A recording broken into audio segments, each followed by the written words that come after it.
di pertemuan-pertemuan sebelumnya itu kan kita sudah bahas tentang sejumlah verb, terus reading juga sudah, ya kita pelajari yang dasar-dasar dulu saja. Nah, jadi di dalam tenses kita kan belajar tentang phoneme.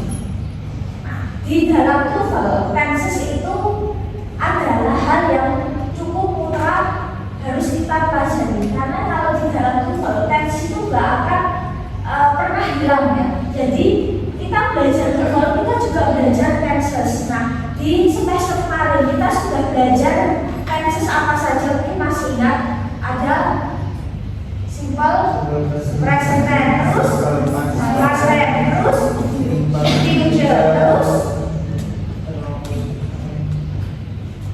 past perfect, past perfect, terus satu lagi satunya past perfect, present perfect, terus ada yang continuous, ada present dan past continuous. Nah, jadi kita akan kasih review lagi tentang itu ya. Cuma ini sekilas.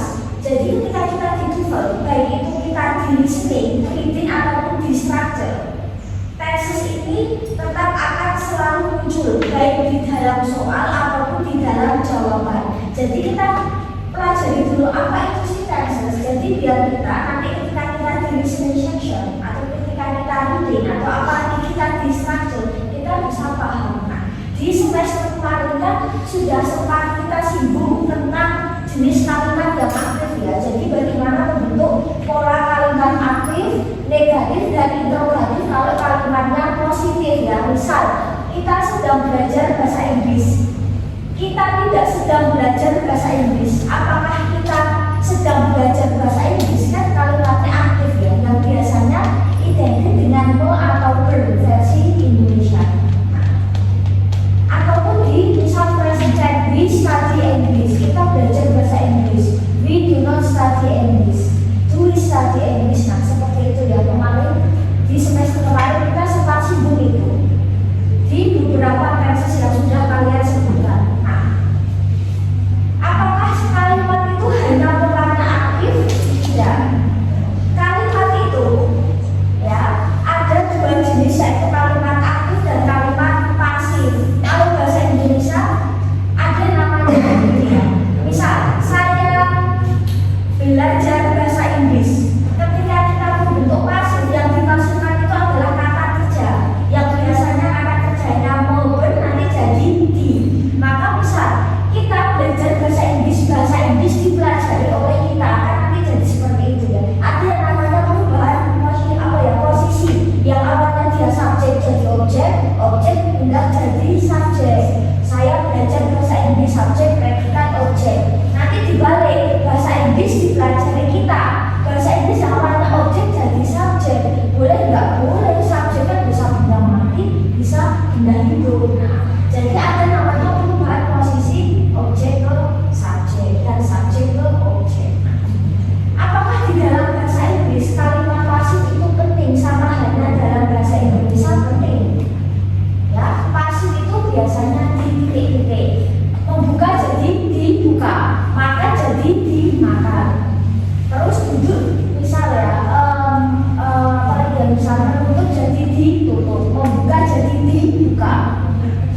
Kalau di dalam bahasa Inggris terus fungsinya apa?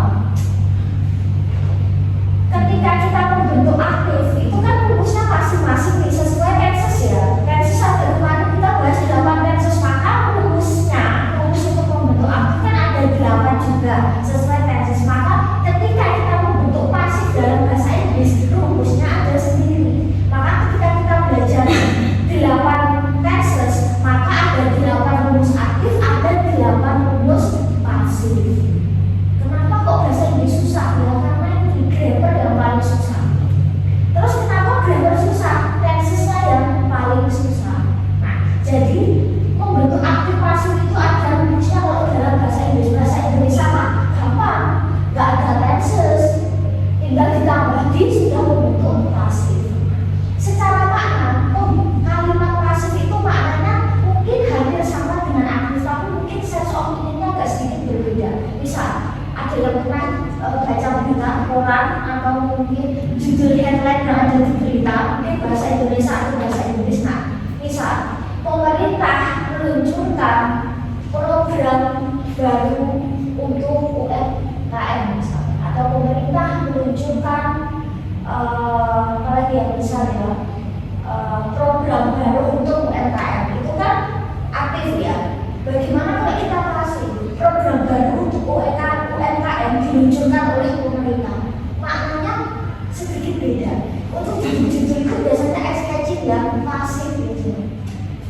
Biasanya gitu. Kenapa kita perlu belajar pasif dulu? Karena ketika kita baca berita, baca koran, dengerin berita, kalian baca portal berita yang bahasa Inggris atau bahasa Indonesia sekalipun, atau ketika kalian dengerin lagu atau membaca subtitle di film, ya, karena kan pasti fokusnya kalian baca ya, daripada misal ucapan si aktor atau si aktrisnya. Itu biasanya menggunakan pasif. Di TOEFL penggunaan pasif itu mungkin bisa 50/50 dengan aktif. Jadi ketika nanti kita belajar pasif, nanti kita bisa paham. Nanti di listening, mungkin speakernya bilangnya kalimatnya ada yang pasif, mungkin opsi jawabannya pasif. Atau ketika kita membaca reading comprehension, membaca teks, mungkin kalimatnya tidak semua aktif tapi pasif. Opsi jawabannya mungkin juga ada pasifnya, apalagi kalau nanti kita di-structure.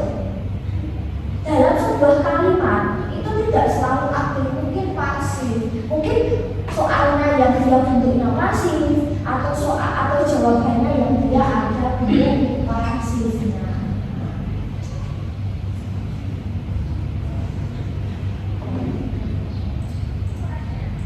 Ini rumus dasar.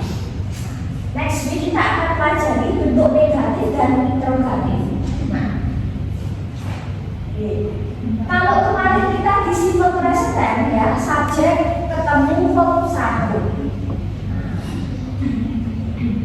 Terus bagaimana untuk pasifnya? Nah, jadi untuk membentuk pola pasif dalam bahasa Inggris, kalau bahasa Indonesia ditambah titik-titik otomatis pasif, kata kerjanya pasif. Kalau dalam bahasa Inggris mempasifkan kata kerja, kita gunakan verb 3. Jadi verb 3 tidak hanya digunakan untuk yang present atau past perfect ya, tetapi verb 3 bisa digunakan untuk membentuk pasif.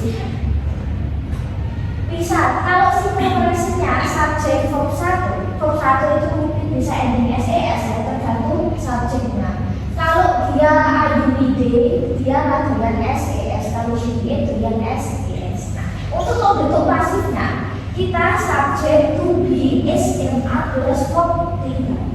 Kira-kira siapa yang menggunakan is? Subjek siapa yang menggunakan is?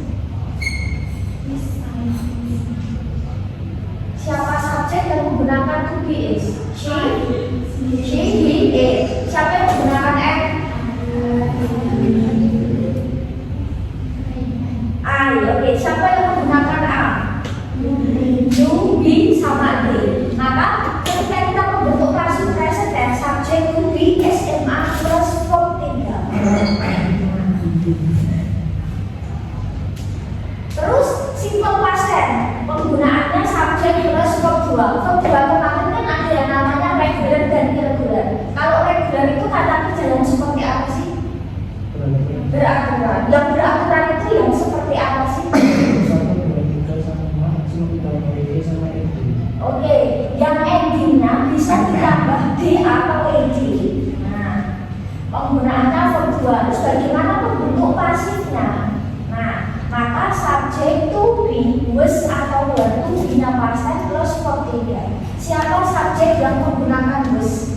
I, she, it. Oke, I, she, he, it. Siapa yang menggunakan were? They, we, you.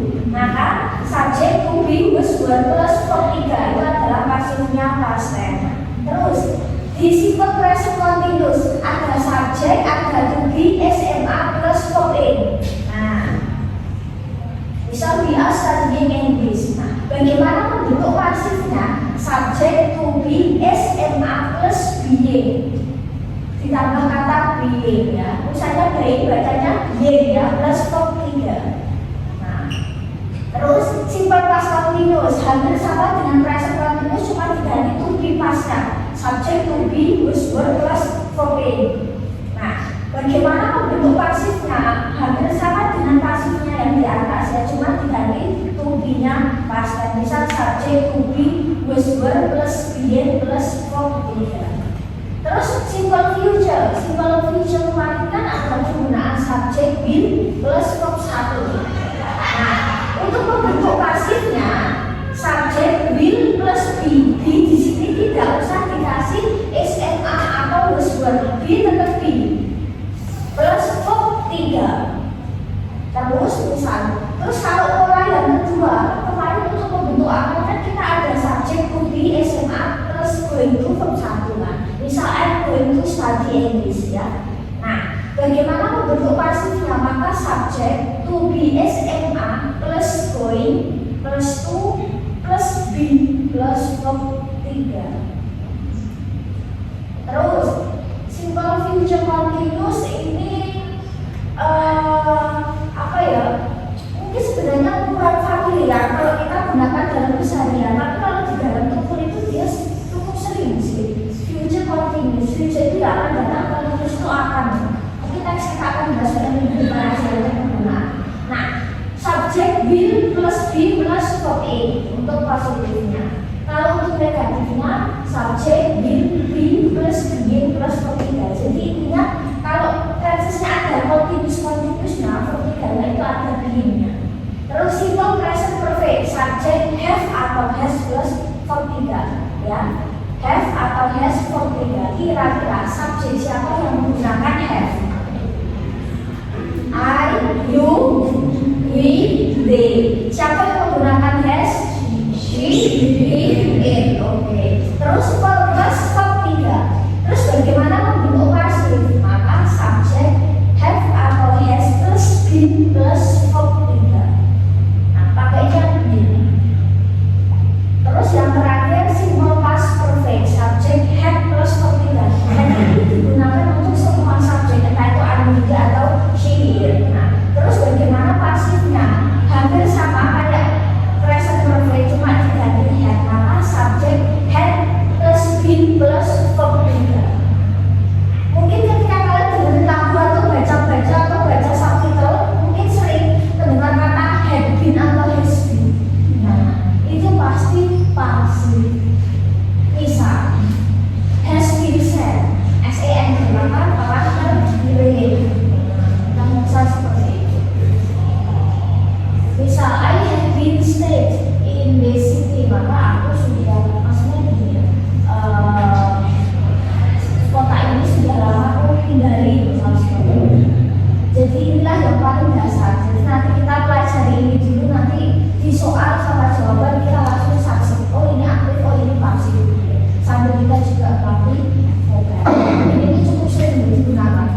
Dilirik yang biasanya menunjukkan sesuatu yang lampau. Terus atau di subtitle juga sering ya. I have been, I has been. Nah seperti itu ya. Jadi ketika nanti kalian menemukan pola seperti ini yang ada mungkin to be verb 3, will be verb 3, will be being verb 3, have has been verb 3 atau had been verb 3, itu pasti pasif. Next week kita akan belajar contoh-contohnya ya. Nanti sambil kita pelajari bentuk negatif.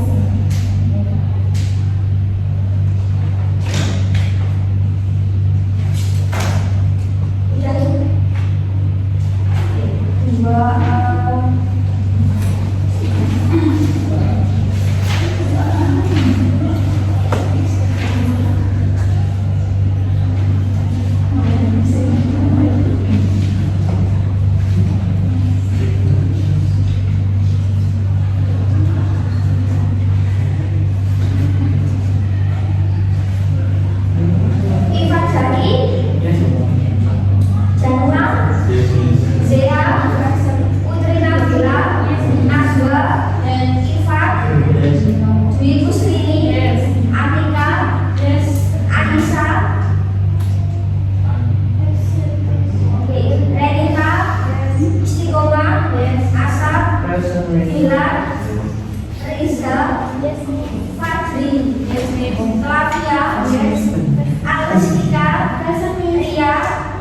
Alif, Sasi,